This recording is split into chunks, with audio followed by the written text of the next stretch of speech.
Welcome to Suya e-learning for food security, climate change, school feeding program, nutrition education for all.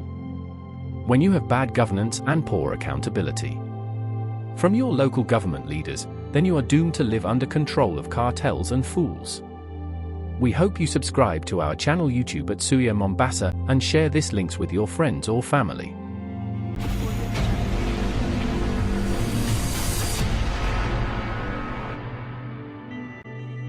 "34 African heads of state and government along with scores of ministers and international partners came together in Dakar to mobilize investment and move forward plans to harness Africa's immense agricultural potential.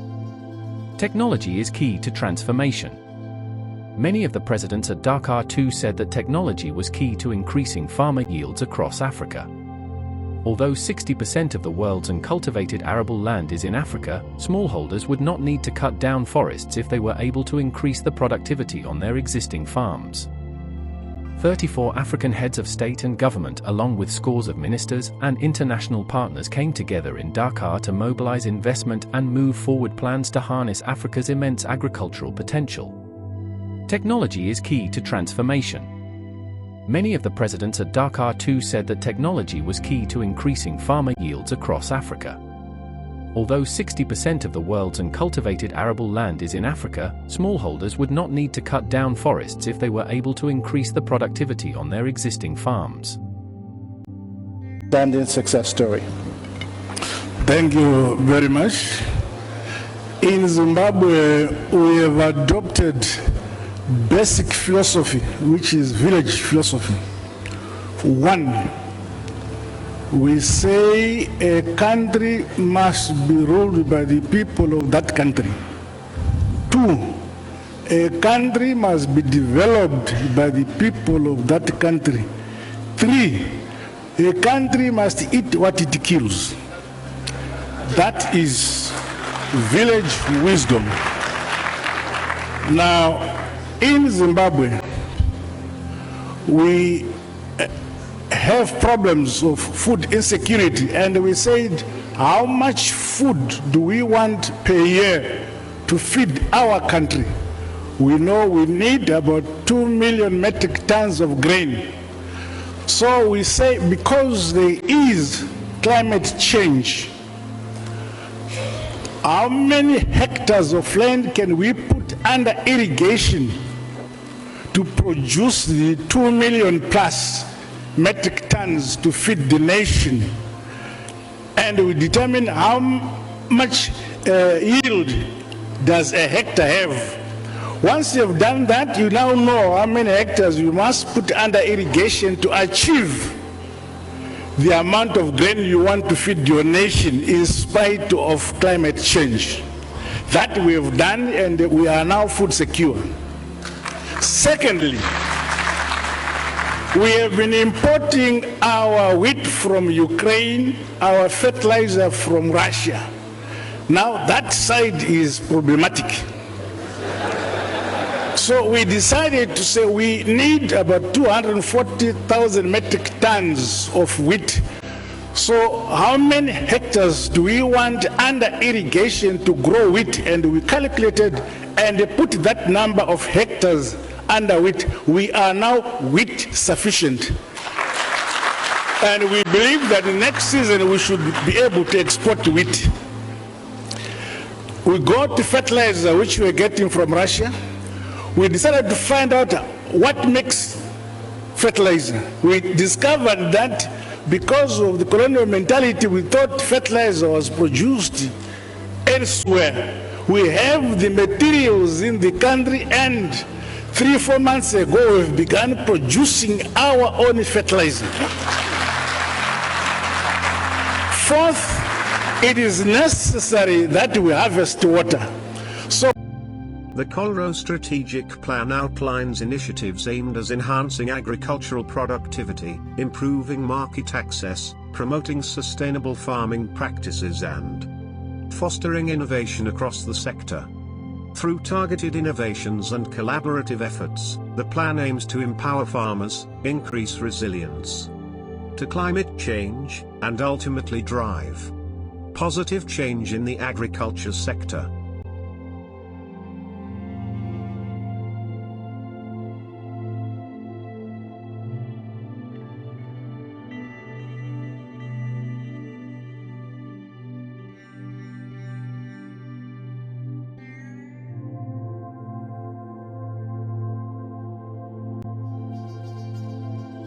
Generally, small-scale farmers in Africa are net food buyers and among the poorest people. Usage of inputs is dismal, infrastructure is lacking, extension support is minimal, financing options are inadequate and market linkages are too weak to support improved productivity.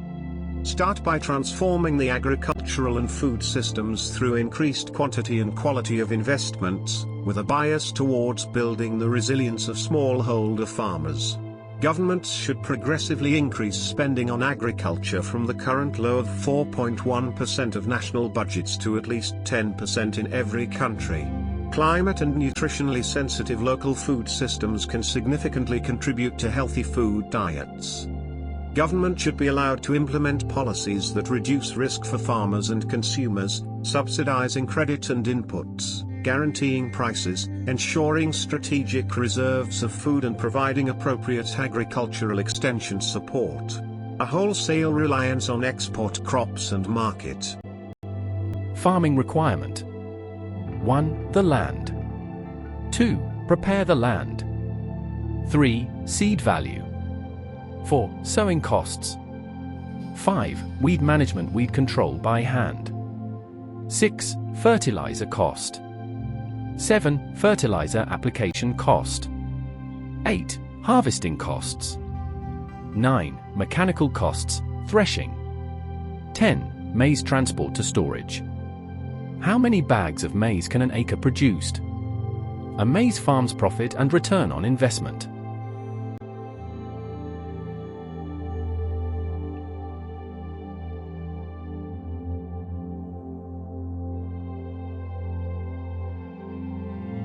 Transform 3 million poor farmers from food deficit to surplus producers through input finance and intensive agricultural extension support, with a target to generate minimum productivity target of 50,000 per acre.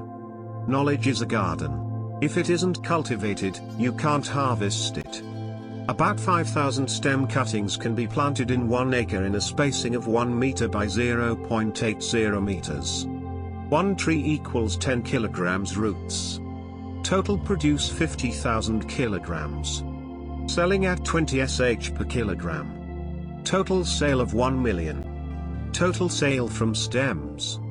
Mini stems 350,000. Total sale of leaves 4. Fodder, eating, 250,000. Pumpkins and beans. Companion crop. Value additions. 200,000.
Studies have shown that diets rich in calcium and phosphorus reduce the number of pathogens and increase the number of lactobacilli in the gut. 8-9. Gut microbes play a key role in animal health, including digesting food, metabolism, regulating immunity, and defending against invading pathogens. In the Vedic text it is mentioned that as long as cows' feeding and welfare care are not right, farmers of the nation will never prosper, the whole country will suffer. To care for the soil, we must understand that it is made of both living and non-living parts. The non-living parts of the soil are formed from broken down rock and decaying plant and animal material, such as leaves that have fallen on the soil and begun to rot. The living parts are the tiny creatures that live in the soil. Some of these, such as termites, worms and beetles, are large enough for us to see, but most are too small to see without a microscope. We call these microbes, and they include millions of tiny bacteria and fungi. Microbes and soil fertility. Microbes are very important for improving soil fertility. They take the non-living parts of the soil and convert them into nutrients that can be used by plants. Chemical fertilizers, apart from being expensive and hard to access, can kill microbes. This is one of the reasons that they reduce soil fertility in the long term.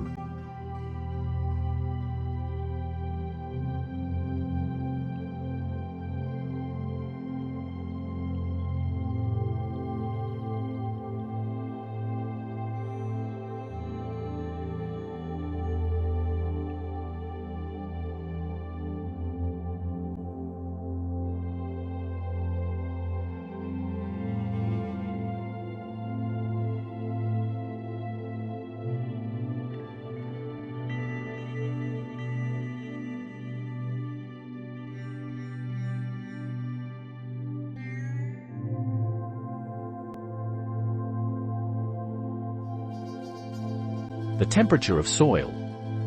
What warmth and coolness reveal about your farm? A farmer who touches his soil knows its mood. Most farmers focus on rain, fertilizers, and pests, but few pay attention to one of the most powerful signals of plant health, soil temperature. Before planting, before watering, before touch the soil. Is it warm? Cool? Dry? Damp? This simple test can tell you when to plant, when to water, and when to leave the land alone. What soil temperature tells you? Warm and slightly moist, ideal condition. This is the sign of balanced microbe root growth. Seeds germinate well, nutrients flow freely, and plants thrive. Cold and damp, dangerous for roots. Cold soil slows down microbial activity, reduces nutrient absorption, and can cause. If your soil feels icy in the morning, wait before planting delicate crops. How to control soil temperature. Mulch is your best friend. It keeps soil cool in summer and warm in winter. Water wisely. Water early in the morning when soil is cool, not in the heat of the day. Use cover crops. They regulate excessive evaporation. Improve drainage. If soil stays too cold and wet, create raised beds or add organic matter.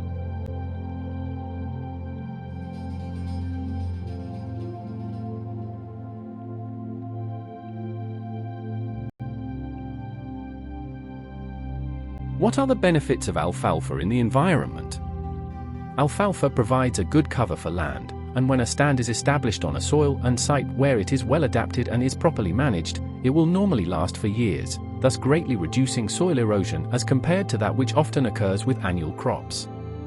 What are the benefits of alfalfa for soil?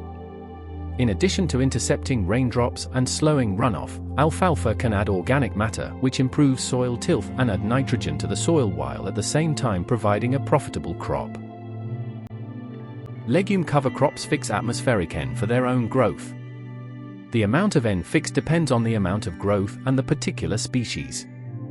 A challenge for inclusion of legumes in a corn-soybean system is the limited time available for growth and N fixation. What legumes are good for nitrogen fixation? Nitrogen fixation by legumes. New Mexico State University. Other grain legumes, such as peanuts, cowpeas, soybeans, and fava beans, are good nitrogen fixers and will fix all of their nitrogen needs other than that absorbed from the soil. Cover crop seed mix has huge potential to improve your farm's long-term productivity and profitability. Whether you are farming conventionally, organically, or aiming for a no-till system, soils should have a living crop growing on each field for as many months of the year as possible. For best root nodulation and nitrogen fixation, inoculate untreated legume seed and seed mixtures containing legumes with the appropriate inoculant, as indicated. Although some legumes tolerate more acidic soils after they get established, most legumes need a pH close to neutral for nodulation. What is a cover crop crimper? A roller crimper for cover crop termination and weed. Roller crimpers can be used to kill a rye or triticale cover crop and provide mulch for soybeans. Crimping must be accomplished at late flowering to kill rye or triticale and to provide enough mulch biomass to suppress weeds. What is a crimper used for in farming? Rollage crimpers are used in conservation farming systems to kill cover crops near maturity and lay them down as a mulch through which cash crops can be planted. A roller driven through a field flattens a living cover crop. Multiplying mycorrhizal fungi, cover crop. Choose combination of grassy species, e.g. maize, millet, sorghum, oats, wheat, or an allium, onion, leek, with a species of legume, beans, peas, lentils, alfalfa, clover. These spate plants will become host with the mycorrhizal fungus, causing the fungal population to multiply.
A deep harrow is a farm tool that's used to break up soil and mix in residue for primary tillage operations. Deep harrows are a type of disc harrow, which are farm implements that can be pulled by a tractor to level and smooth soil, break up clumps, and control weeds. What is the main function of a harrow? Harrow, farm implement used to pulverize soil, break up crop residues, uproot weeds, and cover seed. In Neolithic times, soil was harrowed, or cultivated, with tree branches. Shaped wooden harrows were used by the Egyptians and other ancient peoples, and the Romans made harrows with iron teeth.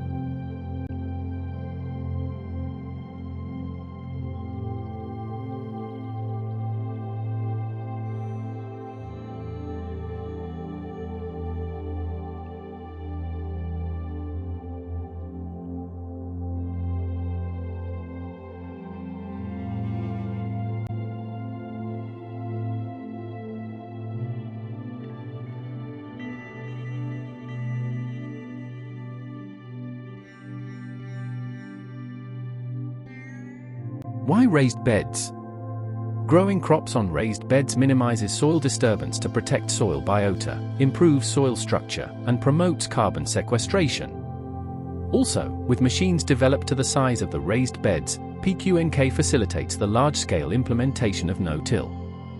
In PQNK, soil compaction is completely avoided by letting the tires of the heavy machinery drive in the furrows between the beds. This guarantees driving through the land without compromising the soil structure where crops are planted.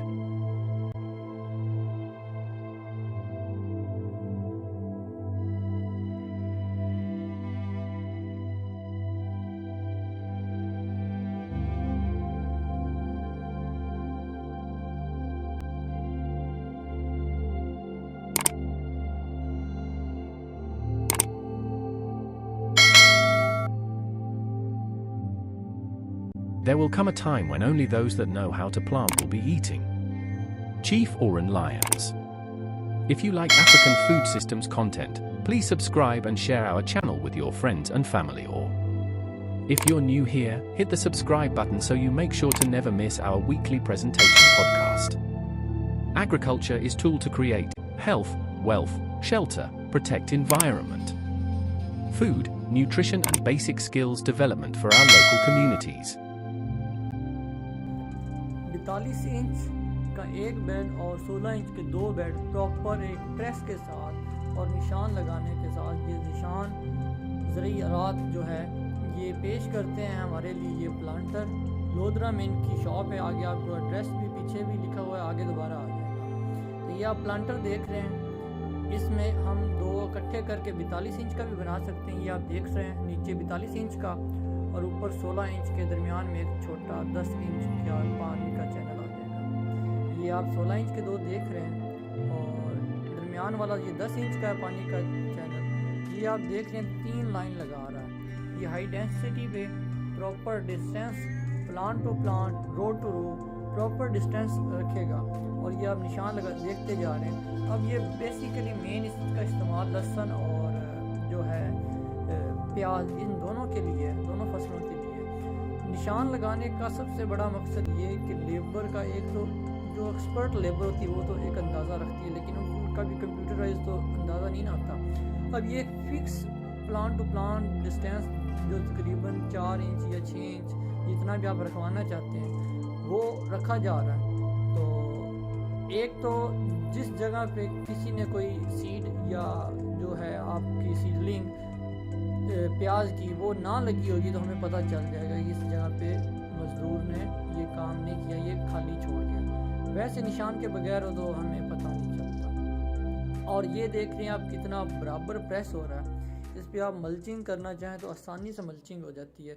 जो हमारे वैसे हम मक्की वाले planter use करते हैं उससे ऊपर वाली खेल बराबर नहीं होती। उससे क्या होता है कि जो ऊपर हम हाई डेंसिटी पे अगर जाते हैं, अगर 2 तो साइड पे लगाएं तो ठीक है, लेकिन अगर हाई डेंसिटी पे जाते हैं तो वो हमारा सही प्रॉपर ड्रेनेज, प्रॉपर पानी की जो सीपेज है वो सिस्टम सही नहीं हो पाता। अभी ये आप दोबारा देख रहे हैं 16 इंच, अब ये 42 इंच का हमने स्टार्ट कर दिया। अभी ये 42 इंच का बन रहा है। Asif Sharif has conceptualized PQNK through first-hand experience on his own land in the Indo-Gangetic plains of Pakistan. He later founded Padeva, a company that works with thousands of farmers to disseminate the PQNK system and develop appropriate mechanization. Initially, after identifying that inundation, soil disturbance, and bare land are contrary to the natural processes of soil fertility and vegetation, Mr. Asif developed the raised bed planting system. The PQNK approach replicates natural dynamics in agricultural production systems, like avoiding the use of synthetic amendments, keeping upland for vegetation and lowland for water supply and drainage of excessive water, as shown on this page.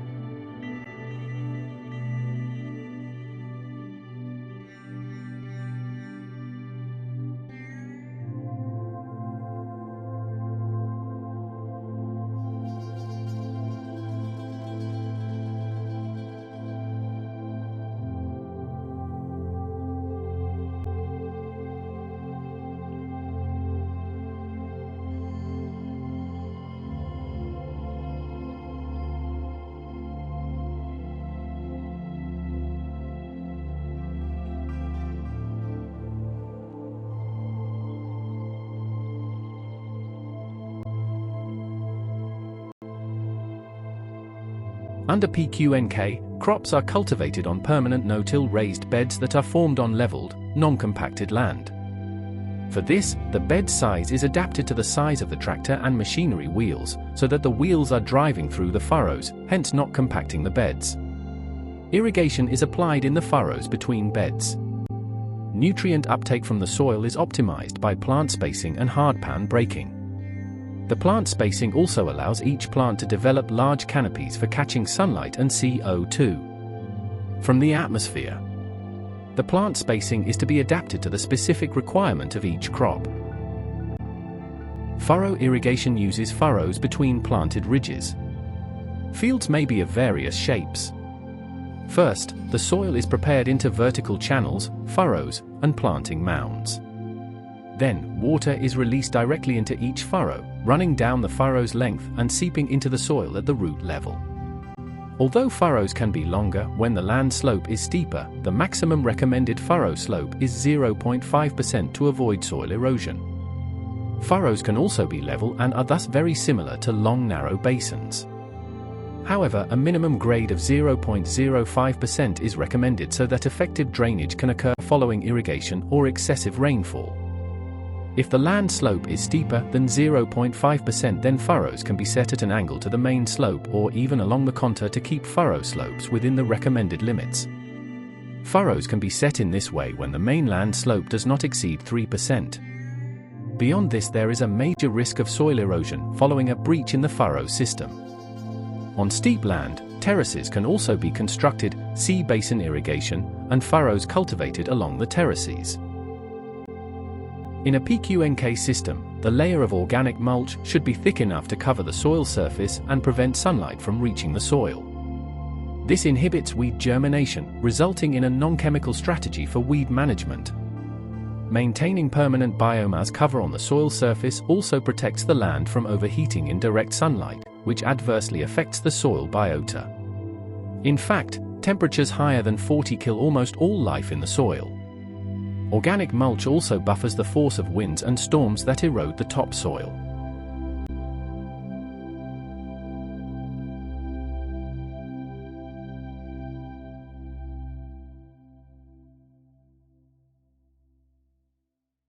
The evaporative losses of moisture are also reduced by biomass cover, ultimately improving the water use efficiency.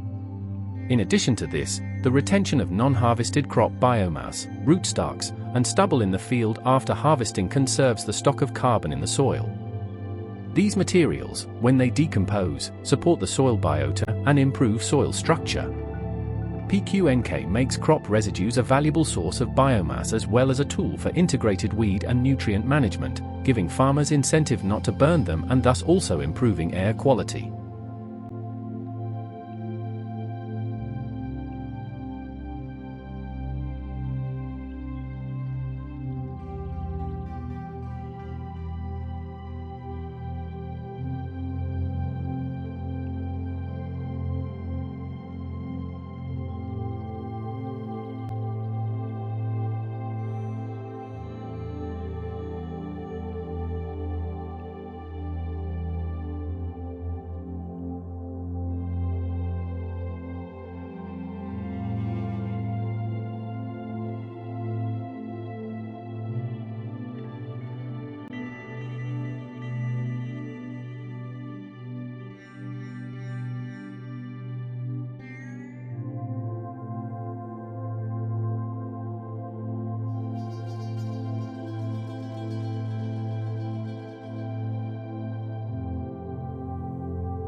Within a PQNK system, it is important to consider multiple strategies for achieving greater crop biodiversity.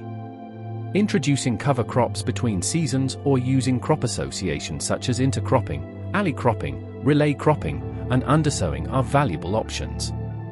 As raised beds need to be permanently covered with organic mulch, diversification strategies can provide the needed amount of biomass to keep the soil covered all throughout the year.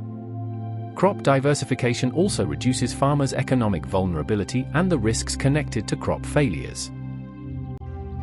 Crops' performances improve under PQNK because of the better soil environment created by the system. Root systems and canopies get bigger thanks to the optimized plant spacing, and breaking the hardpan also gives space for the roots to expand. It all adds up to an increased availability of water and nutrients in the soil. Plants with improved phenotypic traits are not only more productive but also more resistant and resilient against the effect of extreme weather events.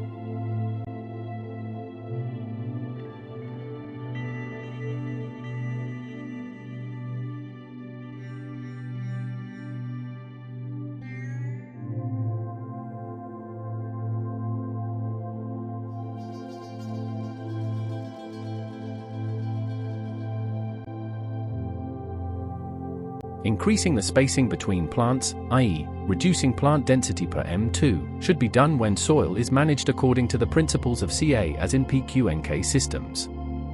This is because it is natural for tillering crops to grow more profusely in the more fertile soil environment that is created by PQNK practices: more soil organic matter, more soil moisture, more biotic activity, and better soil structure. By allowing each plant to fully develop its root systems and its canopy, more nutrients are absorbed from the soil, and more carbon is stored in the soil, while the photosynthetic process is boosted. The result is an increase in plant productivity, which comes together with a reduced expense for seeds in case farmers need to buy them. The field design with permanent raised beds and furrows for irrigation complies with the utilization of tractors whose wheels pass on the furrows without disturbing and compacting the cultivated land. In this way, furrows get compacted, resulting in reduced water percolation during irrigation and increased water infiltration in the cultivated beds, ultimately enhancing water use efficiency. Pideva's IDRSIF novations focus mainly on the two most labor-intensive activities in the PQNK system, forming the no-till raised beds, a one-time operation, and trans-air planting of crops. In fact, other operations, such as tilling the field and weeding, and spraying of agrochemicals are not needed under the PQNK approach because of the presence of permanent no-till raised beds and heavy mulch. In controlled flooding, water is spread or flooded on a rather smooth flat land, without much control or prior preparation. This method is generally used in the inundation irrigation system, in which water is forced to spread over vast tracts during the season of high stream flow. Flood irrigation is one of the first ever types of irrigation known to humankind. It describes a process where water is introduced to a plain or field and is allowed to soak into the soil in order to irrigate the plants planted there. It is still used in some parts of the world, particularly developing nations, where water supplies are ample. To trace its origins, we have to go back to Mesopotamian times. First uses of flood irrigation. The earliest technique of flood irrigation goes back over 8,000 years, when it was known to be used in Egypt and Mesopotamia, circa 6000 BC. The river Nile in Egypt flooded its banks for several months every year. Local farmers took advantage of this natural phenomenon by diverting the floodwaters to nearby fields to irrigate their crops. It allowed them to grow crops on a much grander scale than would otherwise have been possible. The arid counties include Baringo, Garissa, Isiolo, Mandera, Marsabit, Samburu, Tana River, Turkana, Wajir. The semi-arid ones are Embu, Kajiado, Kilifi, Kitwe, Quail, Laikipia, Lamu, Makueni, Meru, Narok, Nairi, Taita Taveta, Tarakaniti, and West Pokot. The National Drought Early Warning System also indicates that outbreak of Rift Valley fever, abnormal abortion among goats and other notifiable livestock diseases in Marsabit, Wajir, Marsabit, Samburu, Kajiado, Narok and Mandera counties continue to affect livestock production. Access to water resources improved slightly in terms of trekking distances to an average of 6 km for both livestock and domestic sources. Livestock prices across all species remained stable, while cereal prices improved marginally, stabilizing the purchasing power of households. Malnutrition rates in Garissa, Samburu, Turkana, Tana River, Quail, Makueni, Tarakaniti and West Pokot counties require close monitoring.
to Discover Agriculture YouTube channel.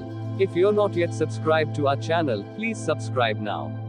Surface irrigation is where water is applied and distributed over the soil surface by gravity. It is by far the most common form of irrigation throughout the world and has been practiced in many areas virtually unchanged for thousands of years. Surface irrigation is often referred to as flood irrigation, implying that the water distribution is uncontrolled and therefore inherently inefficient. In reality, some of the irrigation practices grouped under this name involve a significant degree of management. Surface irrigation comes in three major types: level basin, furrow and border strip. Process. The process of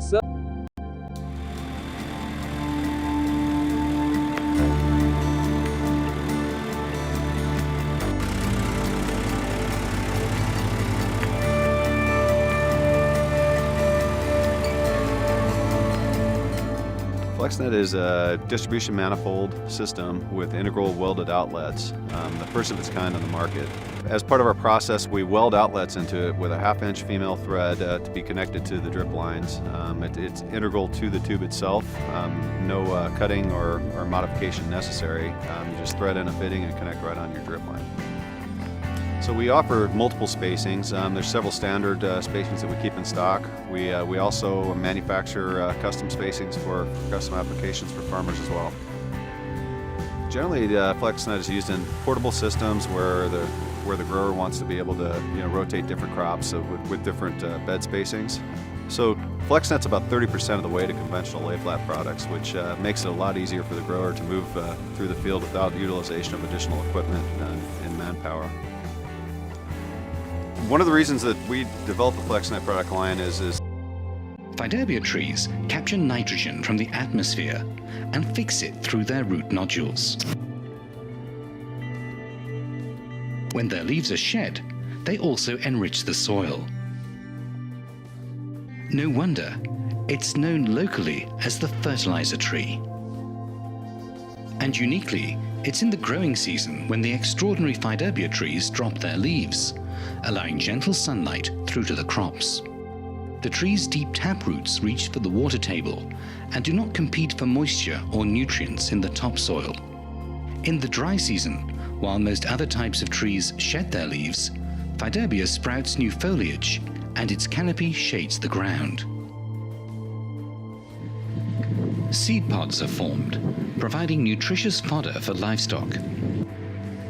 According to scientists at GART, maize yields are around 1/3 higher under the tree's canopy.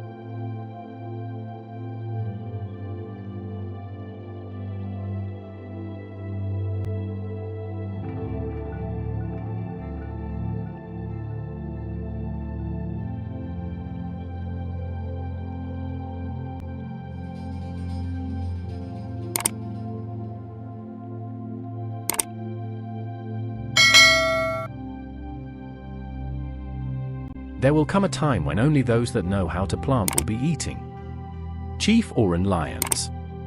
If you like African food systems content, please subscribe and share our channel with your friends and family, or if you're new here, hit the subscribe button so you make sure to never miss our weekly presentation podcast. Agriculture is tool to create health, wealth, shelter, protect environment, food, nutrition and basic skills development for our local communities.